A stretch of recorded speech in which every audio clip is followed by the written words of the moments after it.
Good, I guess it's evening to most of you, but it could be anything to Sir Robert, depending on where he's dialing in from. But it's also not every day that you feel you're among royalty, so we'll get down to that later, right? Let me first start off by thanking Nations Trust Bank, sponsors. They've been with us on a long journey, supporting many of the things we do. So let's take a couple of minutes very quickly to run through commercials, spend a minute on their activities, and then we'll kick off proceedings. Right. Okay, and we are now off to the real thing. So again, welcome everyone. And let me first start off by saying it's, as always, a great pleasure to meet up on these regular evening sessions. Like in the past, these talks have started attracting numbers of people from all over the world. So we are delighted to be able to share the work we do and the messaging around conservation. Once again, so thanks to Nations Trust Bank. As you know, they support us, the lectures, the Loris magazine, Varana Varanam, and the Kids Wetland Walk. And they've been a great partner with us right through the years. So thank you. And we look forward to continuing with them.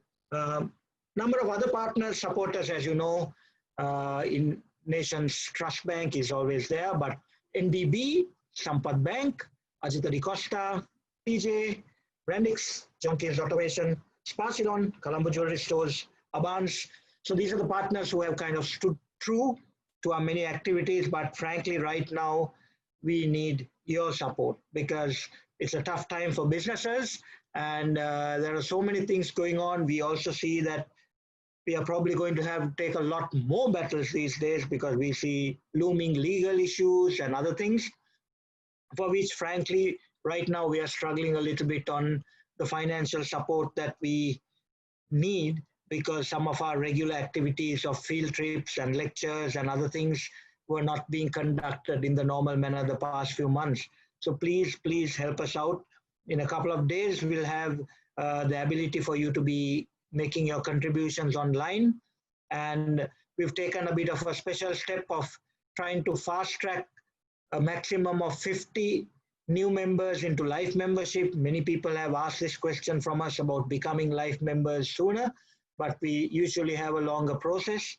But this year we said we will accommodate up to 50 life members on an urgent basis, mainly because we need to keep the financials running. And so anybody of you who would like, that would be most welcome.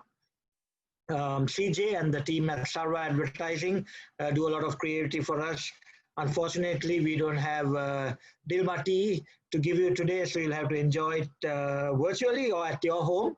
And but we do look forward maybe in a couple of weeks to have our first lecture back into normal times. We are kind of thinking maybe around the September timeframe, so let's look at that, right? Our new website is up thanks to eBeyond, who's done a lot of work on that. We have a couple of 125th commemorative Loris magazines available still, and that's also a way that you can support us in terms of fundraising. And the latest copy of the Varana will also be released in a couple of days.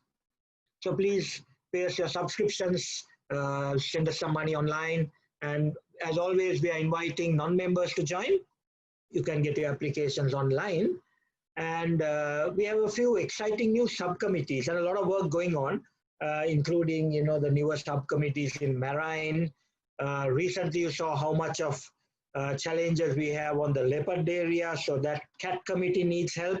The all-encompassing conservation group is really in need of people because there are many battles to fight there.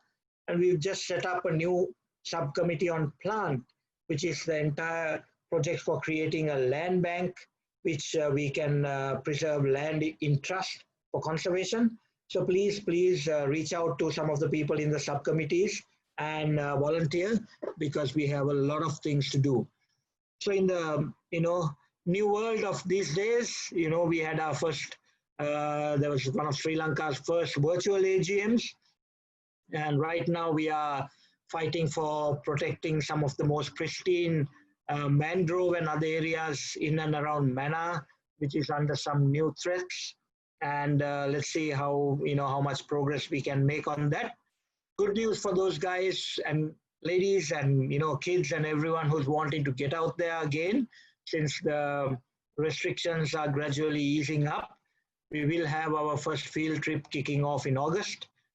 We also want plants for reforesting the areas of Green Isle and things like that. So please continue to engage us on all of this. And with that, let me switch over to, the topic of today: biodiversity, climate change, land degradation, right? What's really happening and why should we care? And, there's a whole broad conversation around that. I'm really, really thrilled to have Sir Robert Tony Watson, right? His career reads like a dream, and I'm just going to give you a few things. He's been scientific advisor for the Office of Science and Technology Policy at the White House. He's been chief scientist of the World Bank, chief scientific advisor, UK Department of Environment, Food and Rural Affairs. And, these things go on. They're very impressive committees. He's chaired, co-chaired, directed, amazing. So, he's also been on the Intergovernmental Science Policy Platform for Biodiversity and Ecoservices, right? More interestingly, his many awards include the Knight's Bachelor in 2012, Companion of the Order of St. Michael and St. George, that's in 2003. He was a Fellow of the Royal Society in 2011, and more recently, member of the American Philosophical Society, that was in 2020. He's been the UN Champion of the World for Science and Innovation, 2014, and the Asahi Glass Blue Planet Prize in 2010. So, like I said, it's not every day that we are in the company of royalty such as this. So, Robert, thank you very much.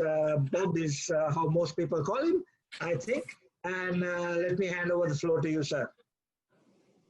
Fine. Hopefully you can all hear me. This is a real pleasure. This is a real pleasure for me to be able to talk with you today. My talk does include issues on climate change, biodiversity, and land degradation. It is a fairly technical presentation, but I'll try and actually make it understandable to everybody. So if we can have the next slide, please. This really summarizes the whole talk. We truly do have an emergency, both from a scientific and a social perspective. The issues of climate change, loss of biodiversity, land degradation, these are not simply environmental issues. They're development issues, they're economic issues, social, security, moral and ethical issues. There is no question they're undermining human well-being, and they need to be addressed urgently today, not only by governments, but the private sector and civil society. Governments around the world have a series of targets to protect the climate system. They're called the Paris climate targets, and a series of biodiversity targets called the Aichi targets. Unfortunately, we are not meeting any of these targets in the way we need to. And the basic problem is that as we degrade our environment, we will undermine the UN Sustainable Development Goals. And I'll talk about these later. But food security, water security, human health, and I'll talk about how we will undermine them. What we need is a transformative change. We have to change the way we manage the earth. There are cost-effective and socially acceptable response options. The real question is there the political will? Now, at the moment, unfortunately, we're in the middle of a pandemic, COVID-19, and this is clearly serious from both a human health standpoint, loss of life, and economic. However, the consequences of climate change and loss of biodiversity are even more serious for the globe. The next slide, please. Next slide. And the next slide. So first I'll talk about climate change. All this shows you is, go back one please, the maps of the world. This is Okay.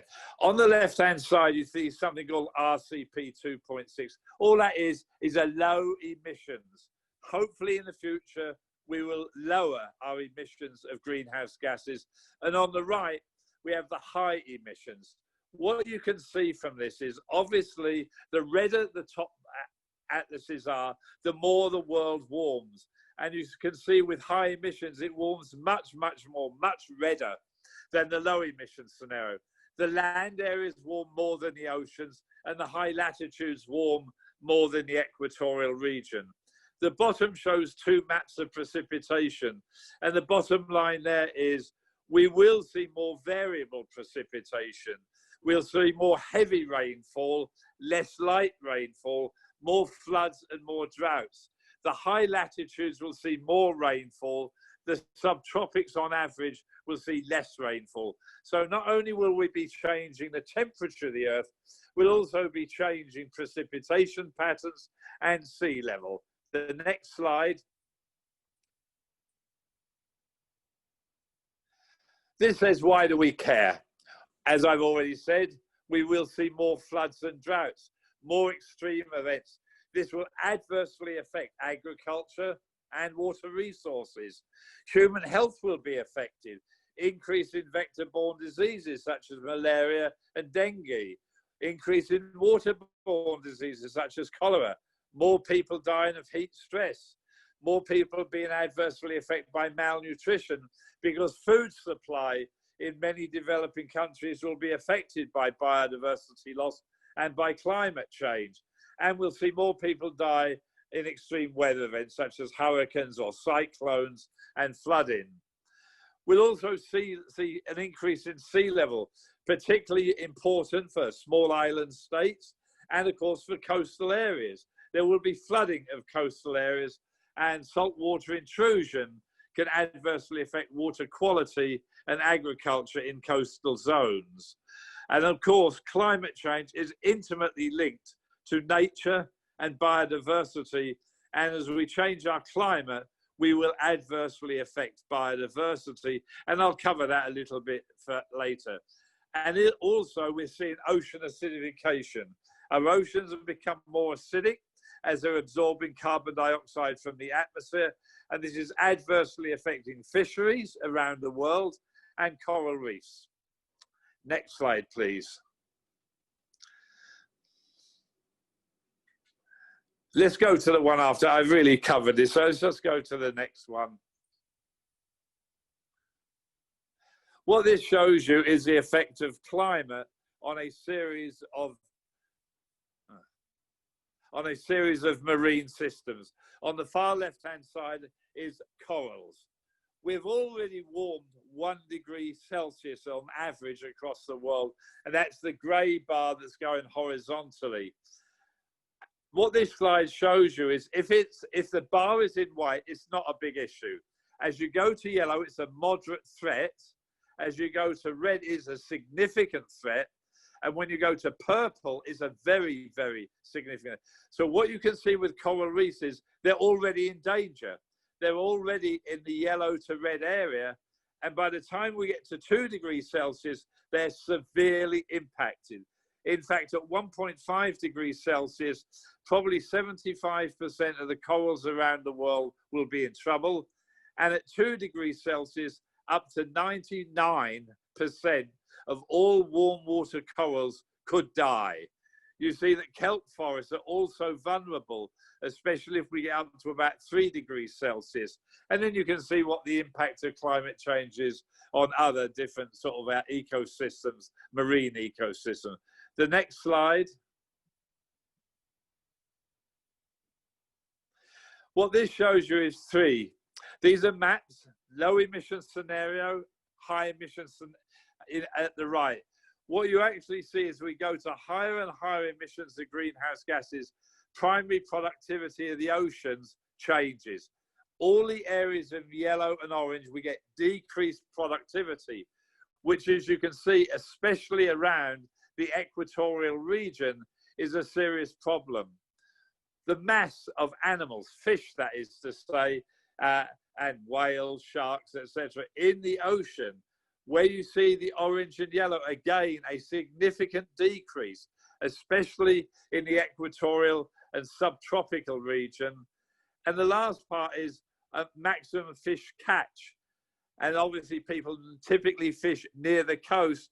And what you can see all around Africa, Asia, Central America, significant decreases in fish catch in the future, especially with a high emission scenario.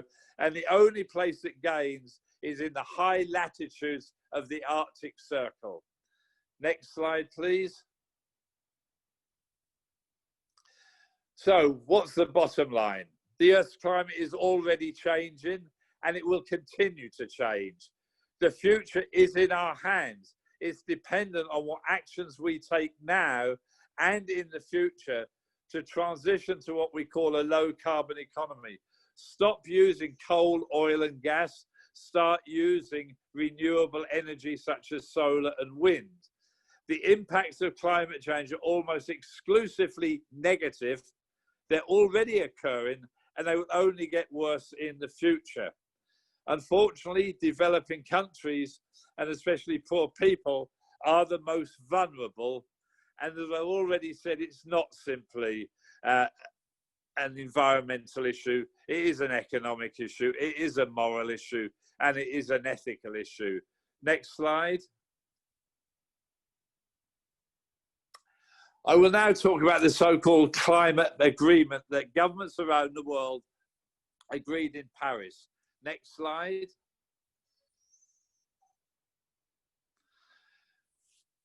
This says we have a challenge. The world said we should try and limit greenhouse gases to a level where climate does not change more than 2 degrees Celsius, with an aspirational target of 1.5 degrees Celsius. To achieve this is a challenge greater than anything we've ever faced before. We need to also avoid the increased costs of both mitigation, limiting climate change, and adaptation. We must, as I've already said, move away from fossil fuels as quickly as we can. We also need to make sure that everybody in the world has modern energy. There are still hundreds of millions of people in developing countries without modern energy. They need it for their health. They need it for looking at education, so lighting all day round. So effectively, we have to modernize the energy system around the world, eliminate the use of fossil fuels, use our energy much more efficiently, and convert more to renewable energy such as wind and solar. The problem is we need to do it now. We need what we call deep decarbonisation, and time is running out. Next slide, please.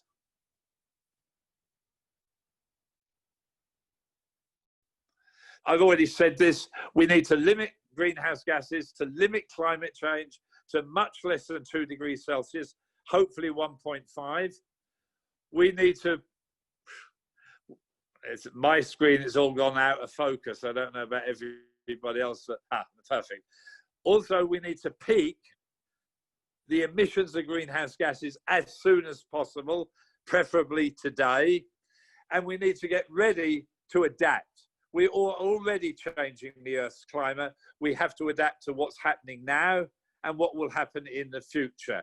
And we need to find financial and technological resources to help developing countries make this transition. Next slide.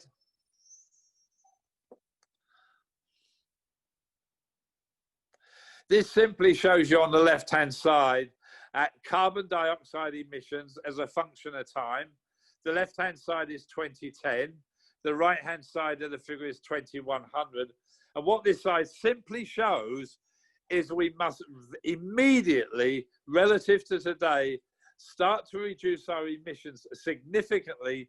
So by the middle of the century, 2050, we no longer emit carbon dioxide into the atmosphere, either from the burning of fossil fuels or from destroying our tropical forests. When you cut down forests, you also put carbon dioxide into the atmosphere. So by the middle of this century, we can no longer emit carbon dioxide either from fossil fuels or from deforestation. We also can't emit methane, black carbon and nitrous oxide. So we've got a major challenge on our hand to reduce the emissions of all of these greenhouse gases as soon as possible. The next slide.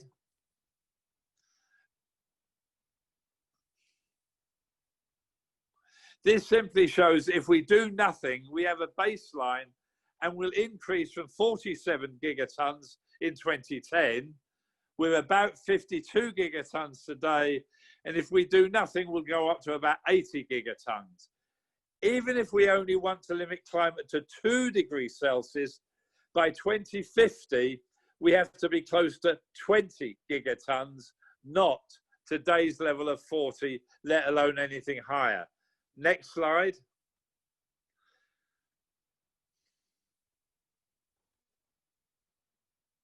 So this is what the goal is. We have to go from the baseline in 2050 of 80 down to around 40 to 20.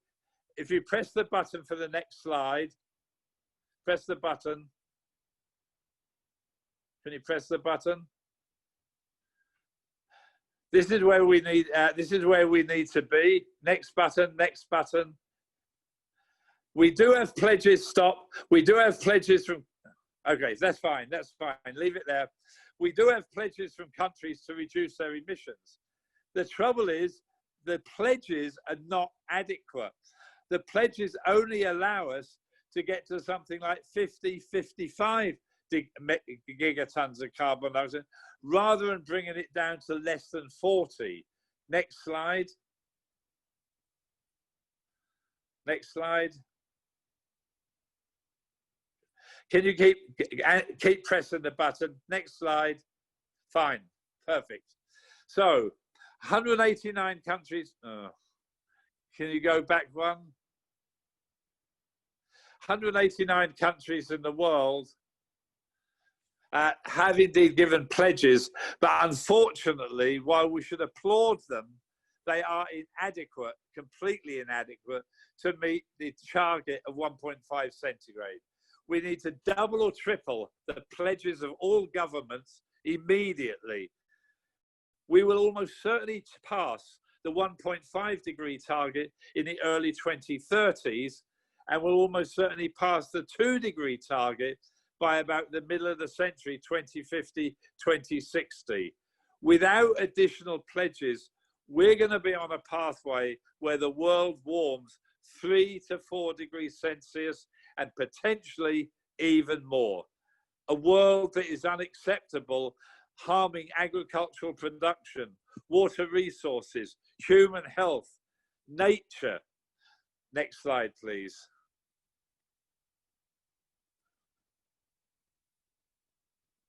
So can we do it? Technically possible. Is there the political will? I don't see it at the moment. I don't see the political will in the US, Brazil, Australia, Russia, basically. We do need to reduce the emissions at a rate we have never achieved in society before. We need to actually peak our emissions in 2020. All of the models suggest they won't peak till 2030, basically. And in the last couple of years, the emissions keep going up. 2017 was higher than 2016. 2018 was even higher. During the current pandemic, we probably are using less emissions around the world because industry has closed down. But that's just a blip, unfortunately, due to the COVID pandemic and the effect it's having on the economy, basically. So fundamentally, we have a real challenge in front of us. Next slide.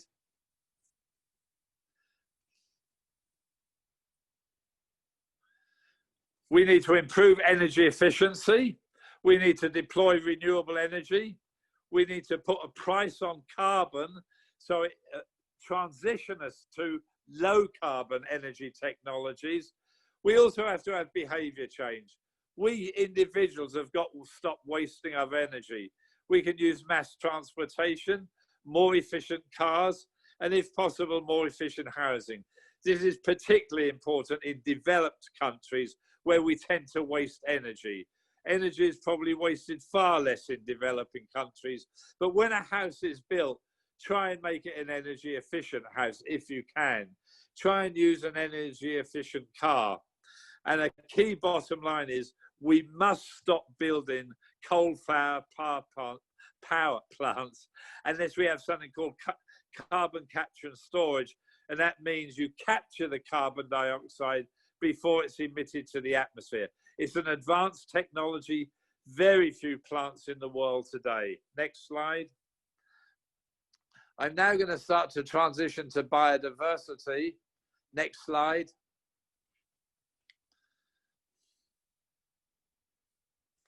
So what's happening? Nature is absolutely essential for human quality of life. It's also, of course, a moral and ethical issue. We humans should not destroy nature. We should not destroy our plants, our animals. So what have we been doing? We've been improving the provisioning of food, energy, fiber, and medicines. So over the last 50 years, we're producing far more food, far more energy, far more fiber. And we need that for human well-being. But as we've done that, we've destroyed nature. We've converted our forests, our mangrove systems, into agricultural systems, plantation forests, into roads, into cities. And so what we're losing are our regulating services. Nature can no longer regulate in the way it used to climate, air quality, floods, pests, diseases. Also, we're undermining our cultural services. We live with nature. We get inspiration from nature. We learn from nature. We relate to nature. It's culturally very, very important. So as we've produced our food and our energy, unfortunately, it's come at a major expense. Next slide, please.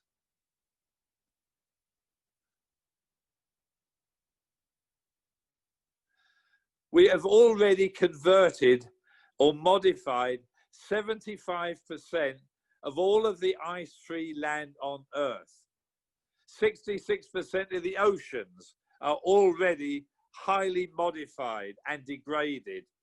We've already lost 85% of our wetland areas. And by 2050, we project we will have lost, or converted 90% of our ice-free land. And at the moment, our estimate is there are 8 million species of animals, plants, and insects in the world. 1 million of those 8 million species are at threat to extinction. It's not inevitable. If we start to conserve and restore nature today, we can save most of those species. But if we continue the way we're continuing now, we will lose 12 to 15% of all species on Earth. Next slide, please. This comes from something called the IUCN. They've done a very, very careful analysis of all sorts of insects, all sorts of animals and plants.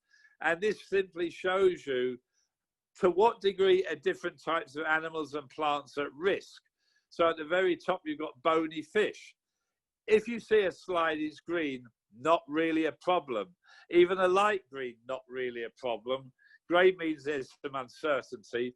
But if you see yellow, orange, and red, it means a species is at threat.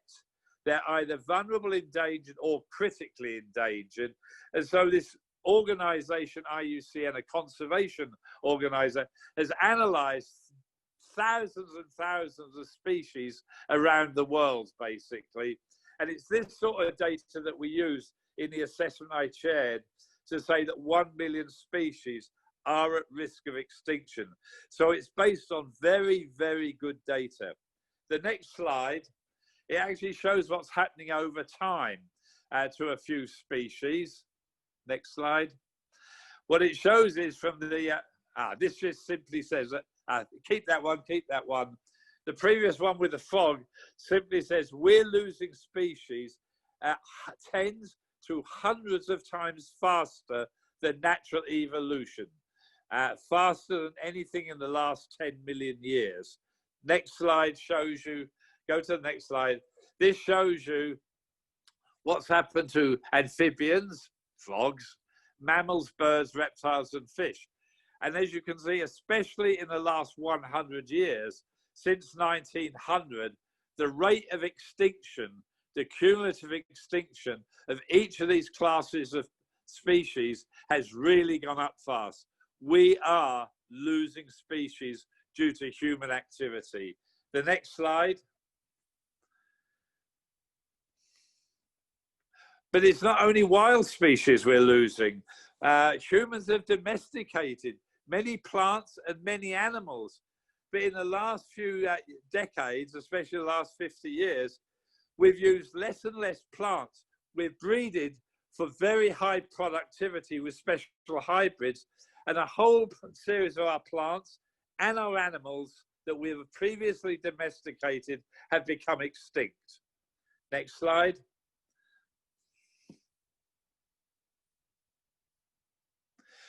Why are we losing it?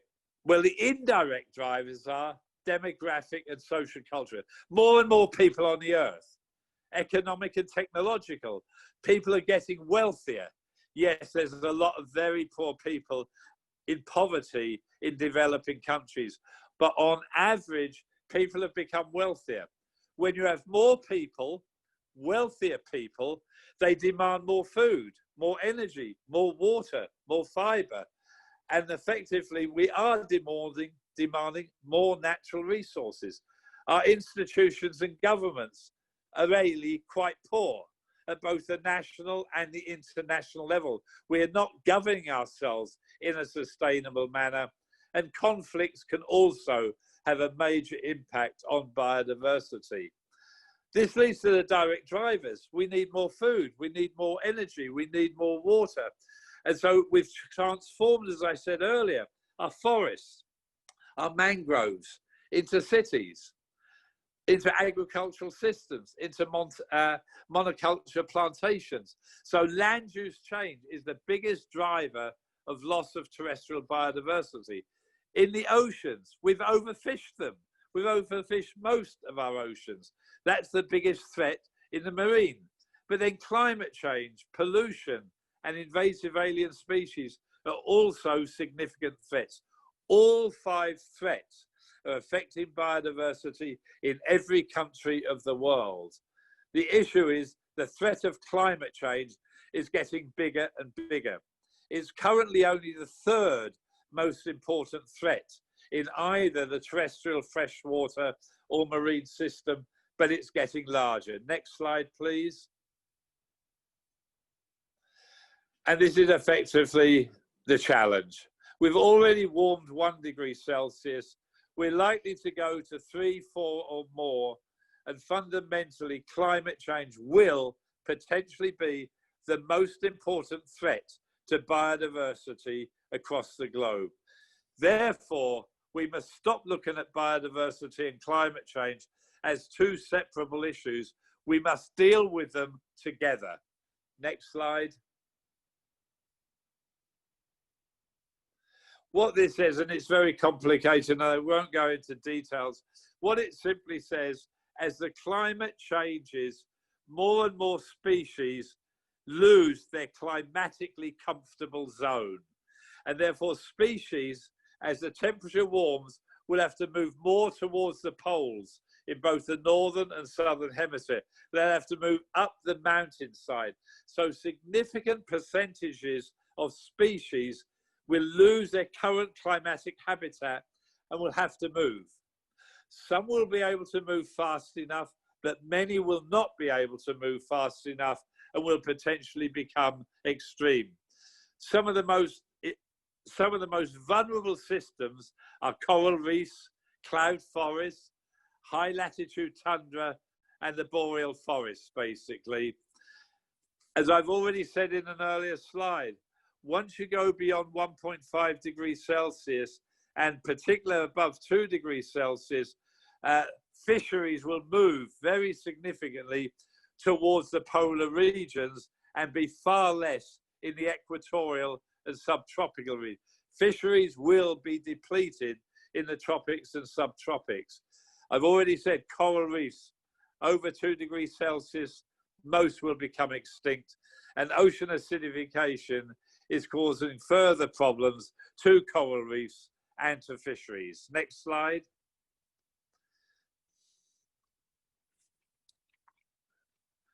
What this says, and again, don't have to look at the detail, indigenous people and local communities are incredibly important. They have incredible knowledge of how to manage biodiversity and their natural resources at the local level. They really have done a very good job of adapting to their environment. There is indeed far less people in most of these communities, but they've lived to live with nature. They are part of nature. We are all part of nature, but they live that in their everyday lives. Next slide. This just shows you how important indigenous people and local communities are. They occupy 25% of the global land area. They occupy 35% of protected areas and areas that we try and conserve. They are masters at agrobiodiversity, and nature is decreasing less fast in their land, but it is decreasing.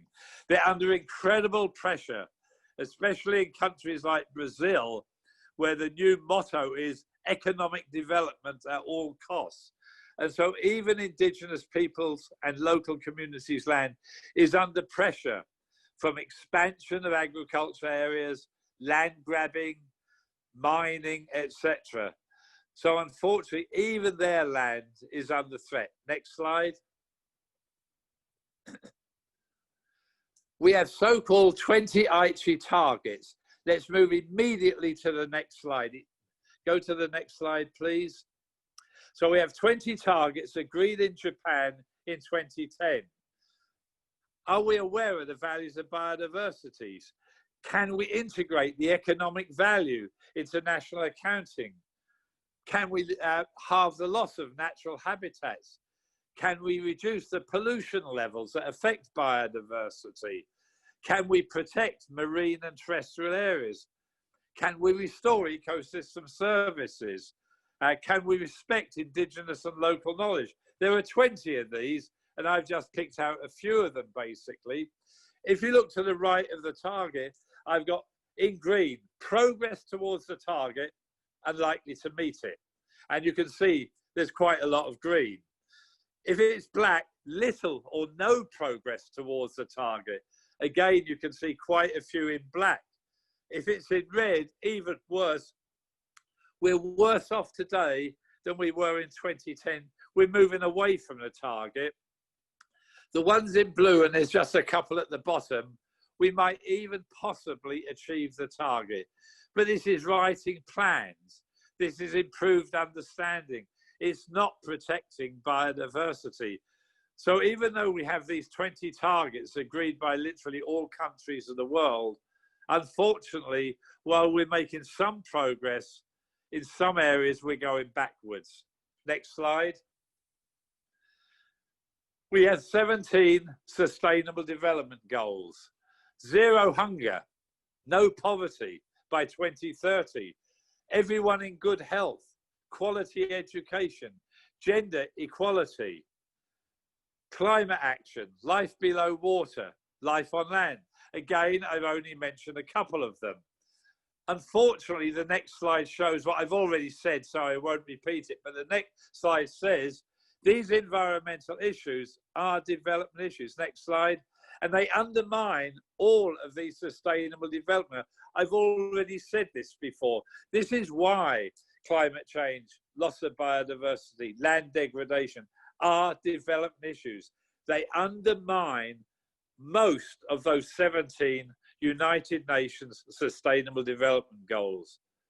The overall goal of the SDGs is leave nobody behind. But as I said earlier, environmental degradation mainly hurts poor people in poor developing countries. Inequities will be exacerbated by climate change and loss of biodiversity.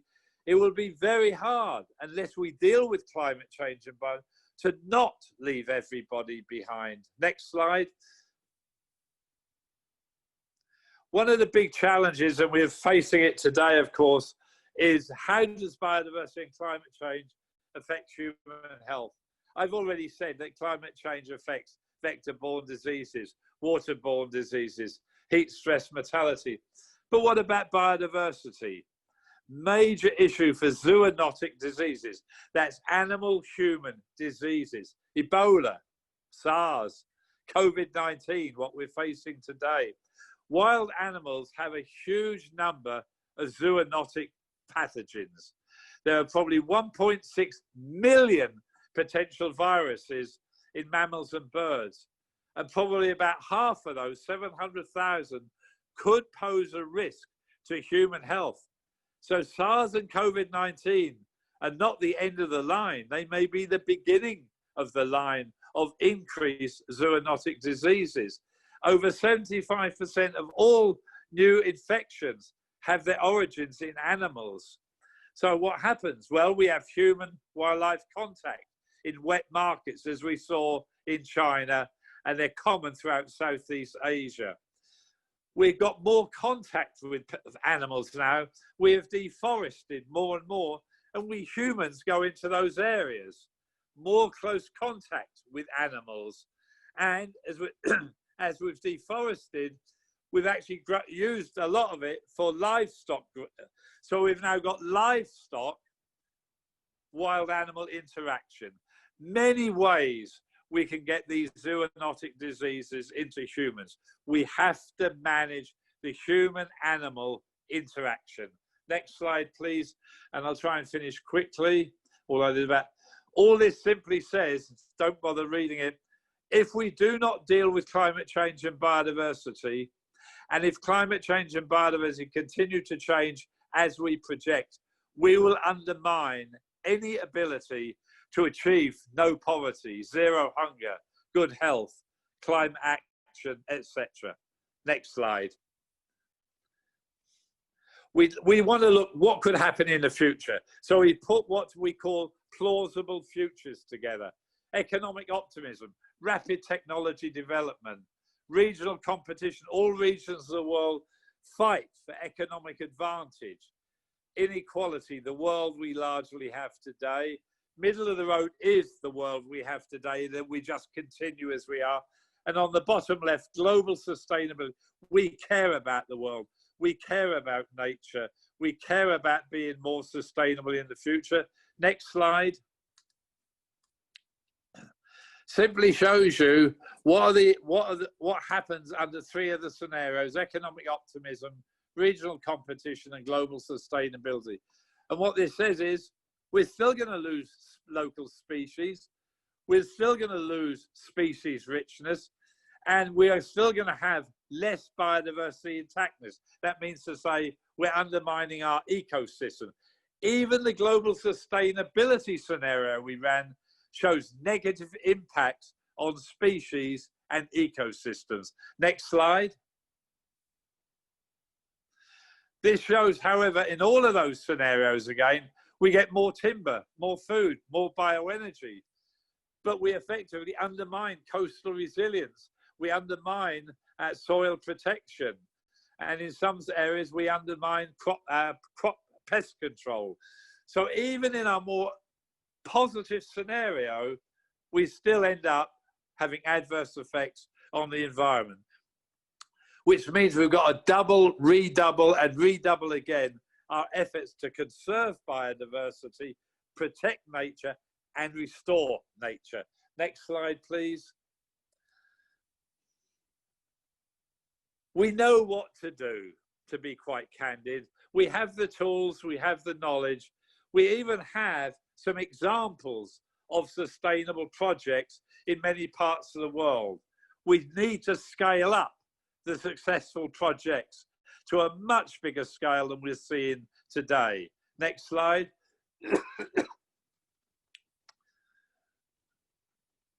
We need to, as I've already said, we need to combine our understanding of climate and our understanding of nature.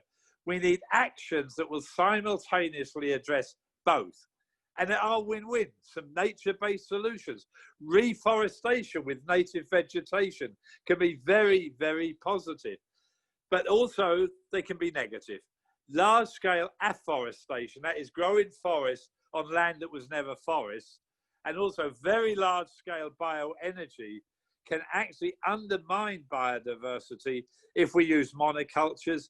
And if it encroaches on arable land, it can undermine food and water security. So we have to be very, very careful how we address, even with what we call nature-based solutions, how we address the issue of climate change and loss of biodiversity. Next slide. And I've nearly finished. We need to change our governance. Everybody needs to be involved in decision-making. Governments, private sector, local people, NGOs, everybody. We need to evolve and transform our economic systems. Measuring economic growth with gross domestic product is not good. We need to be more equitable. We need to deal with inequities around the world. We need cross-sectoral planning. When you look at agriculture, you have to look at energy, you have to look at water, you have to look at transportation. So when you look at an agricultural system, think through what the implications are for energy, for transportation, etc. We need incentives for good practices and good policies. And we need to think through, especially in developed countries, what's a social narrative for a good quality of life? Is it 3 cars? Is it a bigger and bigger house? These are all unsustainable. And so we in the rich world really need, and affluent people in developing countries, really need to think through what's important to life. How much material goods and services do we need? Next slide. Go to the next slide. I've really said that. Go to the next slide. So why do we need to transform our economic system? We need to recognize that nature has economic value, both what we call market and non-market. Governments must take it into account when they make decisions. We need to eliminate harmful agricultural, energy and transportation subsidies. They rarely help poor people.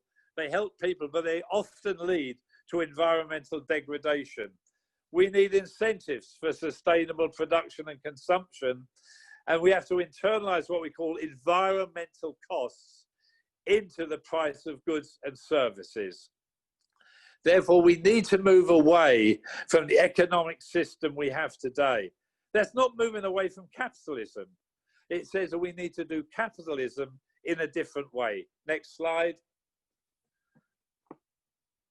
Why are we failing? Well, there's a lack of trust between governments, among governments, a lack of trust between the private sector, NGOs and governments. The United Nations is not trusted by some governments. There are vested interests and power symmetries, and there's corruption in governments and the private sector. There's many people that like the status quo, cheap energy, cheap food, perverse subsidies, relies on GDP. And often we take a very short-term perspective. What do we need in the next 1, 2, 3, 4 years, rather than what do we need over 10 or 20 years? Politicians need to be re-elected, so they have a short-term perspective. The private sector wants to see profits for their shareholders. So too often we look short-term, not long-term. Next slide, I've got almost only 2 slides left. There's a major now North-South divide. Who's caused the problem? Yes, industrialized countries have caused the problem, not developing countries. And effectively, as we talk about becoming more climate friendly, not to destroy biodiversity, there's a North-South divide. Are you in the North that got rich on cheap fossil fuels, and by destroying your biodiversity, you're stopping us in the South from developing by not allowing us to use cheap fossil fuels, not allowing us to convert our forests. But we can do it. We can have good economic development in developing countries by learning from the mistakes we've made in industrialized countries. Many voices are unheard, so we need more inclusive governance structures. And as I've already said, we need financial resources for developing countries. We need to look at the issue of technology transfer, and we really need to make sure that when we have international conventions, we comply with those measures. And I believe the next slide is my last slide. And all of these things have been said before. We need a call for action. We need to effectively look at climate change, biodiversity, and land degradation together. We need to replicate and scale up those successful pilots in many parts of the world. We need to make sure that all of our sectors are coordinated. And the problem is governments are fragmented. You have departments of energy, agriculture, water, finance. They need to work together. And the same at the international level. The international agencies need to work across the sectors, basically. And we need to involve our financial and economic systems. I want to thank you for listening to me. I know it is a reasonably complicated slide production, but the messages are simple. We humans are changing climate. We're losing biodiversity. It's undermining human well-being. And there are policies and technologies that can be used for all of us to become more sustainable and a more equal world where we leave nobody behind. Thank you.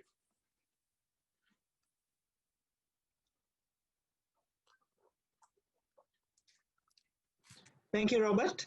As like you said, technical, scientific, but quite insightful as well. So there are a number of curious questions that people are having. Let me start with, the most topical one on COVID, right? How do you think this is going to alter any of what we've seen, and what are the changes of behavioral patterns and, routines and things like that, which you think society has to go through now that COVID has hit us? Yes, obviously, first with COVID, we need to make sure we get a vaccine, an effective vaccine, because this pandemic is not simply going to go away. And when different countries are easing the lockdown, I'm very nervous we'll see another wave of the pandemic. However, it's also caused major economic dislocation in different parts of the world. And therefore, every government in the world has to think, how do we have economic recovery from COVID? This gives them an opportunity to be a green recovery, sensible, move to a low carbon economy, invest in renewable energy, invest in energy efficiency, make sure that we invest in safeguarding nature. Many of the European governments said that this is what they plan to do. But I can't see Brazil, I can't see Russia, I can't see the US be willing to do that, to be honest. But if we think this through, we could use this pandemic and the need to economically recover from this pandemic with a much more sustainable set of projects, technologies, and policies. Sustainable production, sustainable consumption. But to be honest, I'm not overly optimistic that that's what will happen, but we do have an opportunity. So, I mean, in this equation, you also see that, you have scenarios like US moving out of the Paris Accord. You have no real deterrence to countries who are doing the wrong thing, right? So how do you recommend that globally we go about these things? Yeah, many people say the UN system's a failure, but we have nothing else. In other words, we have these international conventions, and to be quite candid, quite often a number of countries do not obey their own rules, their own targets. But what do? Do we have a world trade war? Do we go to war over it? So what we need to do is each country needs to recognize these goals of fighting climate change, fighting biodiversity are in their own best interest. Where I've become a little bit more optimistic recently, many of the major businesses of the world, the big industries of the world have started to realize that climate change and loss of biodiversity is not in the best interest of big business. And so at the World Economic Forum, they recognize that the 5 biggest threats to their industries are all environmental. Climate change, loss of biodiversity are 2 of the issues business now starts to realize they must fight. So I believe the only system at the moment that we've got is the UN system. We need to work together, but it's not just government. We need to work together. We have to start to trust the private sector. We have to work with civil society. So we can't go to war over these issues. We can't have a major trade war over these issues. We have to really make sure that everybody, all governments realize it's in their own self-interest in order to become more sustainable. Okay. Some people talk about, all these changes at personal level that can kind of impact climate change. Some people talk of, plant-based diets and, things like that. What's your take? How much you expressed less optimism about the global changes, whether they'll be working fast enough? Do you think the individual changes will work fast enough, or would that also be a slow burner? My personal view, but I'm not a social scientist, is it will also probably be a slow process. There's no question, if we eat, and this of course is for developed countries mainly, many poor people in developing countries can't afford meat. But in a country like the US, Europe, etc., if we go to a more plant-based diet, I will call it less meat and less fish. That clearly is good for our own human health, and it's also good for the environment. I actually don't advocate everybody becoming a vegan or a vegetarian. I have to be honest. I like a little bit of meat and I like a little bit of fish, but I don't need a lot of meat. I don't need a lot of fish, and I don't need it every day. A small amount of meat and more vegetables. In addition, we can all, in developed world, not so much a poor person, we can use less energy, a more efficient house, a more efficient car, use mass transportation more, walk when we can walk, cycle when we can cycle. Also, we need to not use wastewater. Although, of course, agriculture is the biggest user of water across the world, and a lot of it is wasted. So we need more efficient irrigation systems. That's an issue for the farmers, not just individuals. What I've also noticed is when you want social change, i.e. not to smoke, wearing crash helmets when you ride a motorcycle, wearing seatbelts when you ride in a car. All of those were social changes, but they all required a change in legal systems. It is now illegal not to wear a crash helmet, illegal not to wear seatbelts, illegal in many places to smoke indoors. So social change can occur, but it often requires laws to promote it. Okay. I mean, in the midst of everything, and I'm relaying various questions that people have posed, by the way. In the midst of all of this, you have people who kind of stand up and say, no, climate change isn't real, or it's not as bad, or there are even some who come forward with facts and figures to kind of try to disprove this whole conversation. And I'm sure that this question has come up to you often. How do you normally respond to this one? There is absolutely no doubt in my mind that the scientific evidence is absolutely solid. There is no question, if you put greenhouse gases into the atmosphere, they change what we call the radiative balance. They stop the heat leaving the surface of the Earth. They act as a blanket around the Earth. So if you put greenhouse gases into the atmosphere, the Earth must warm. If you look at 3 planets, Earth, Mars, and Venus, Venus is incredibly hot, completely inhospitable. Why? Lots of greenhouse gases, incredibly hot temperatures. Mars, incredibly cold. Why? no greenhouse gases. The Earth is lucky.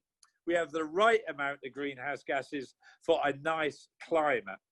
The question is, how will the Earth's climate respond to more greenhouse gases? And it's complex, but all of the evidence says it's happening.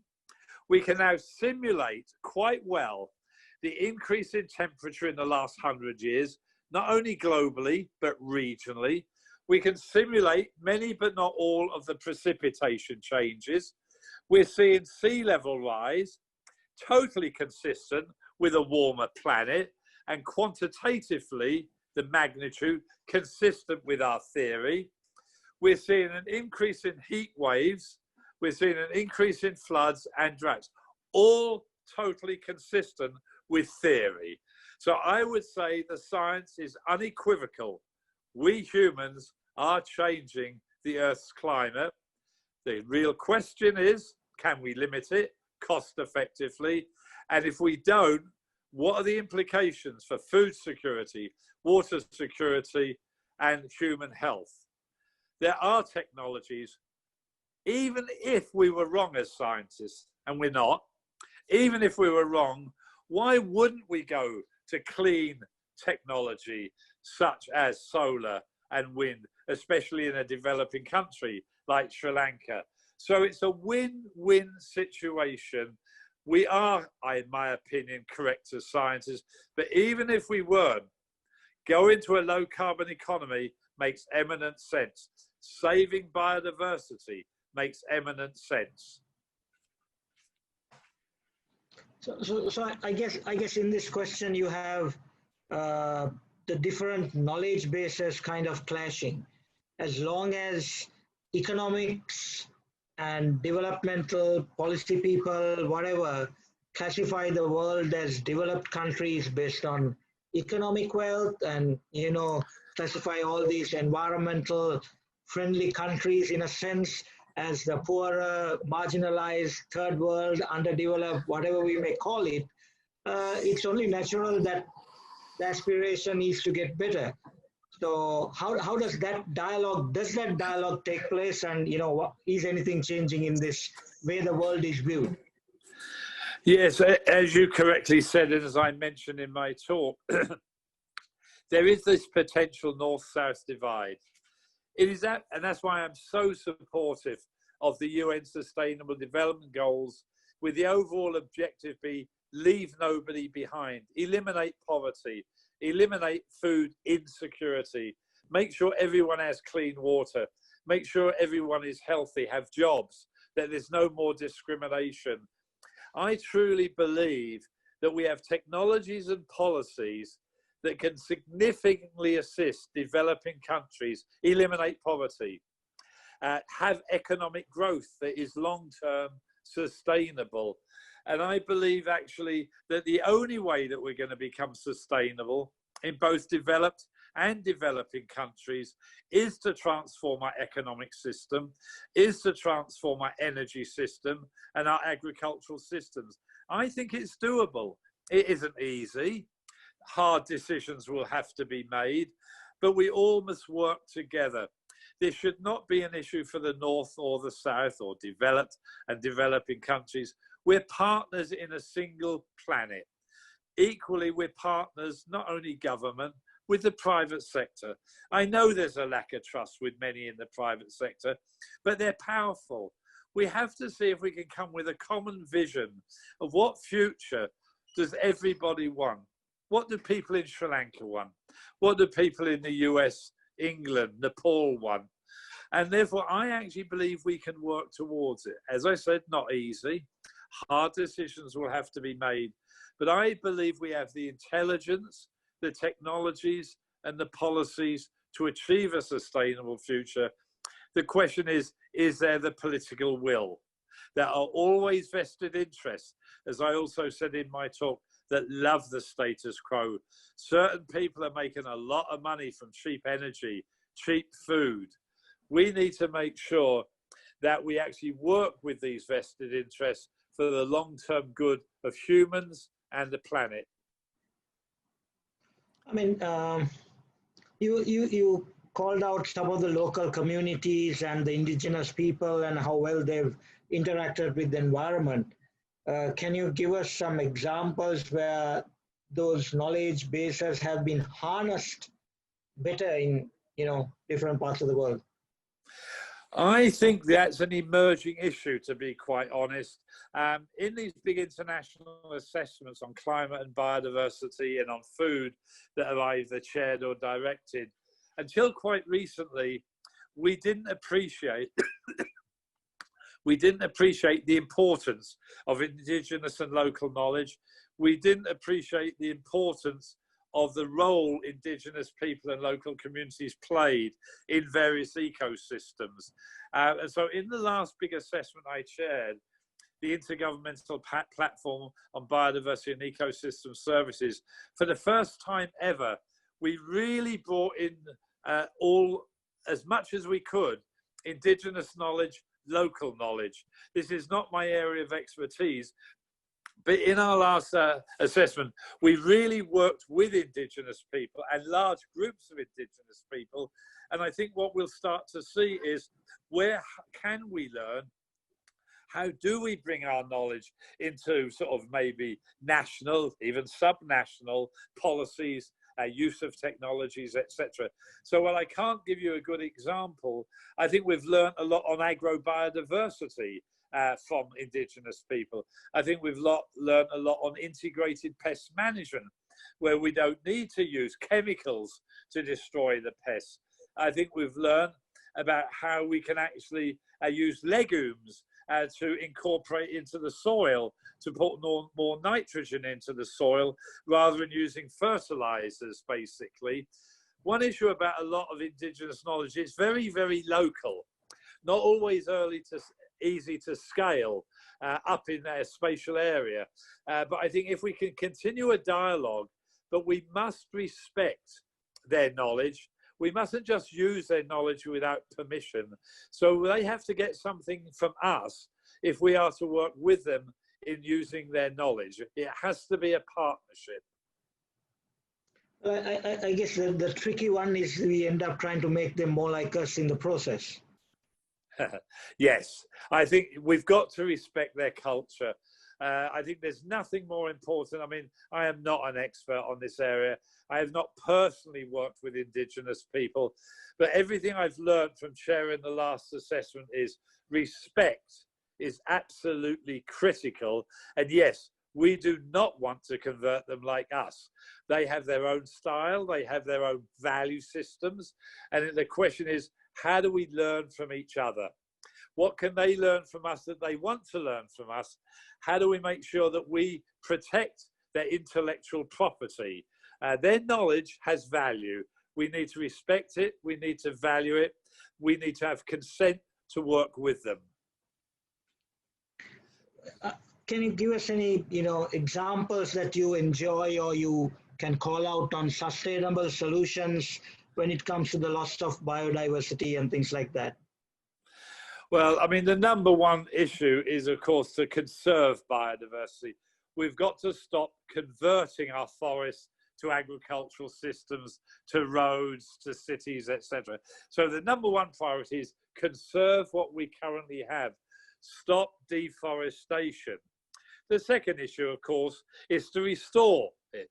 Now, many people think it's expensive to restore degraded systems, but over the long term, if we restore them carefully, especially some of the wetlands and some of the forests, they can have incredible value for biodiversity, sequester carbon for climate change, and improve livelihoods. So I would put as a high priority starting to restore some of the wetlands we've lost. If you do restore some of the wetlands, they're great for migratory bird species. They help to sequester carbon for the climate system. They actually encourage ecotourism because you get a lot of wildlife to a wetland system. So I would say if we can start to restore some of our wetlands, I would put that as a fairly high priority. The key challenge is to use native species. So if you were to reforest an area, or to restore a wetland, you must use native species, not alien species. Otherwise, you totally destroy the ecology, the water resources, etc. So I would put as a pretty high priority trying to restore some of the degraded forest areas of the world and the wetland areas. But the number one priority is actually to sustainably use it in the first place. A lot of people argue, let's just do protected areas. But people live everywhere on the earth now. So protected areas can contribute clearly to the protection of biodiversity.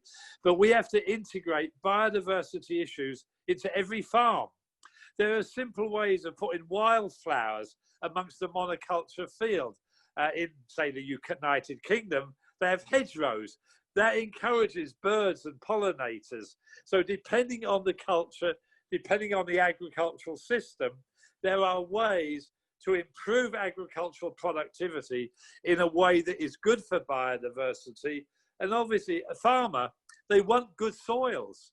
They want clean water. They want pollinators.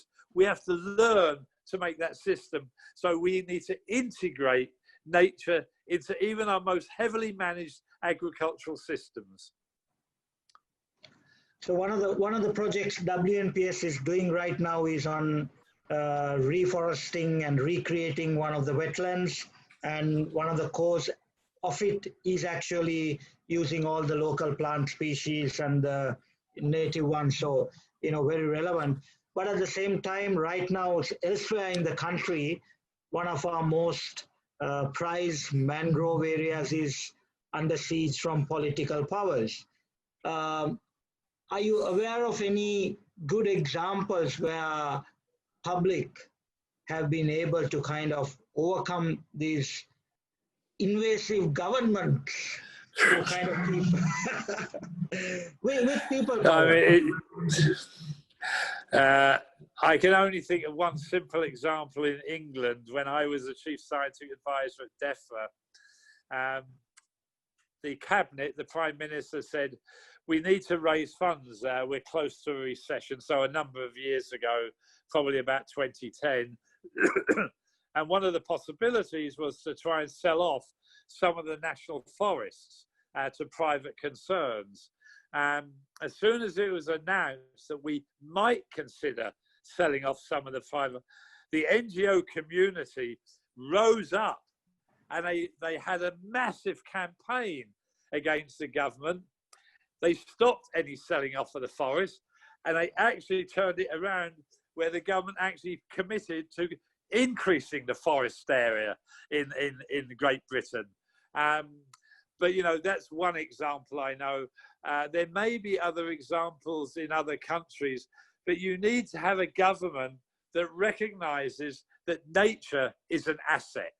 It's a valuable asset from an economic standpoint and a social standpoint, that the value of a wetland is far more than destroying the wetland.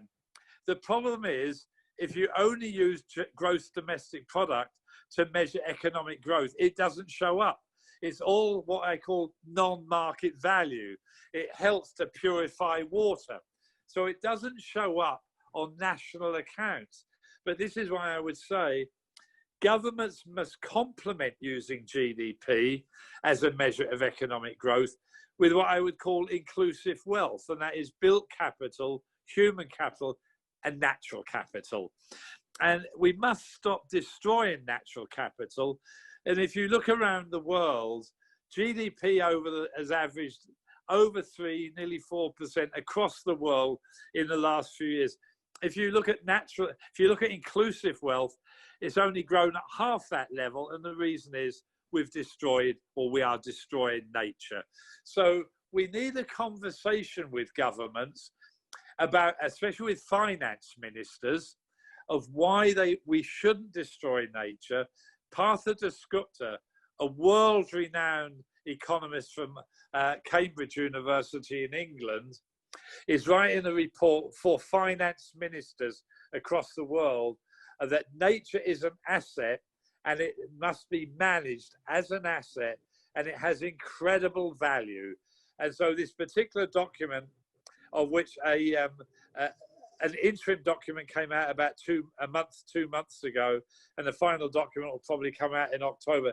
It's being aimed at finance ministers of why they should care about nature.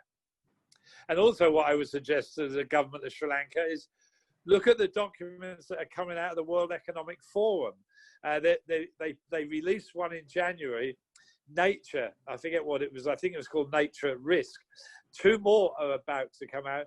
And this is, why does the private sector recognize nature is critically important to the economy? Okay, we're kind of nearing the end of our time. I'm going to take 1 or 2 lighter questions. People are posting some good questions as well. By the way, there are lots of people saying thank you very much for a great session. So, what's the deal with Australia, for example, a country which, could have been much closer to nature in its origins? They don't seem to take this climate thing too positively. Where do you think these wires are getting crossed?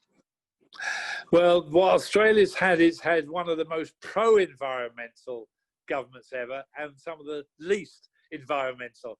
And it's very straightforward. When they have a highly conservative government, like we have in the US, like Brazil has now, they tend to ignore the environment.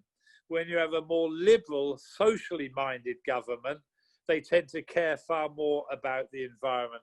I spent some time in Australia, a little bit at Monash University. I was very disappointed at their position on climate change. Australia has been hit by some of the worst droughts in the last 15 years, about 12 or 13 years, major droughts, and the Conservative government is still not taking it seriously. Also, the Great Barrier Reef is under incredible threat, and it's not clear whether the Australian government is taking the Great Barrier Reef significantly or not. The Great Barrier Reef is incredible importance to Australia and to the ecology of the world. So I'm hoping that the Australian government will become more pro-environment, which will be good for their economy. But at the moment, it's not their highest priority. You're completely correct. There was a comment on, the role of, for example, landscape architecture and things like that. How well do you think this cross-discipline interaction is happening where the impact on environment and things are being brought into the sciences and knowledge bodies of accountants, architects, lawyers, scientists, does that go on much? I honestly don't know. I have to be quite candid. This is something that I haven't followed, to be honest. But doing the landscape architecture where you do integrate multiple objectives at the same time, how to grow food, how to have clean water, how to preserve biodiversity. This is a key to the future.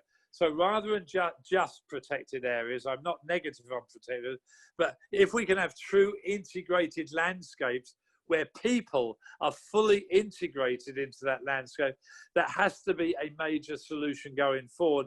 I'm not particularly up to date on how well it's being done. Maybe a final question, but what do you think of Elon Musk and on solar energy and his views? And, do you think people like that will lead the way for the future, or will that just be a buzz for today? Well, I read an article only yesterday on my iPad on BBC, and someone said, what will Musk be most noted for? Will it be his electric car? Will it be space exploration? And he said, neither. It appears from this article, and I'm not an expert, he is making a major breakthrough on battery technology, a really major breakthrough. He's right on the edge of a major breakthrough. If indeed these batteries, which were discussed in this article, are there, a car will be able to do 500 miles without being recharged. It can be recharged potentially in 10, 20 minutes. And if you can do that, not only will it help effectively for cars, but for households storing energy. So this article was an interesting one. and it viewed that his biggest legacy, if he can succeed, and it looks that he might be able to, it could be his battery technology, which then of course makes his cars, electric cars around the world, viable. So the challenge, of course, is to make these batteries not only be durable, but also cheaper. Clearly the cost of an electric car is in the battery. And so the challenge is getting a battery that can last longer, be charged quicker, and is cheaper. And so if he and others can do that, it really will have a transformation of some of our energy systems. Great. So let's hope things evolve that way. I mean, we've seen similar trends on technology, on computing, on so many other areas where it moved from being something which was expensive and elite down to commodities that, you know, we hold in our hands with a lot more power today. So hopefully the development and science which destroyed the world will also, you know, start playing its role in bringing the balance back. But I think at the heart of it is a lot of common sense and care for the environment and love for people and things like that, which will be as important. I agree. And I hope when this pandemic's over, I'll be able to come back to Sri Lanka and enjoy your beaches, your national parks, and the culture. When I was there a few years ago, loved going to the cultural triangle, also to Yala, Wilpatu, the tea country, and the beaches. A truly magnificent country that I think most people don't realize how magnificent it is. And of course, the people, very, very friendly. Thank you very much, Robert. There's, you know, there are more debates going on around the socialist angle versus capitalism and all. So we'll save some of those questions for your visit next time. Okay. We are kind of entering the last phase. So let me just take, you know, 2 minutes to thank you once again personally. I'm not sure what time it is over there, but whatever time it is, we appreciate you taking the time to share, you know, obviously lots and lots of deep insight. For those of you who have been asking, we will put this entire lecture online, and many of you would be able to watch it again, study the deck, study the data points which are presented and all of that, because I think these will just be starting points for many, many localized discussions, and, you know, quite often they cause a spark for people to action. Just a quick spin or two back on the WNPA side. Just for those of you who are interested in having young kids, Uncle Avi does his thing for the little kids, and that's happening again on Saturday, the quiz. So join us online and, you know, help your little children to explore and understand this wonderful world of nature. I want to again thank Nations Trust Bank, sponsor partner, and, you know, for all the great work they do. Lots of corporate partners who've been supporting us along the way. But like I said, my appeal to the membership is that these are tough times where we are going to need a lot of financial and physical and intellectual help from many of you, because the odds are pretty much stacked against us of trying to make these things work. And like Sir Robert said, our primary focus should be at least hang on and fight for what we have left. So on that note, just a reminder that we'll be back with our field trips and things like that in a couple of weeks. So please do look out for them. And Sir Robert, we look forward to having you in Sri Lanka when all the fun and games of COVID have subsided. We've learned how to dance with it and, you know, coexist, because like you said, this may not be the last. Yeah. So thank you very much, and thank you to a couple of hundred people who participated both live on this lecture and through Facebook and things like that. All the best, and meet you next time. Thank you. Bye. Thank you. Bye.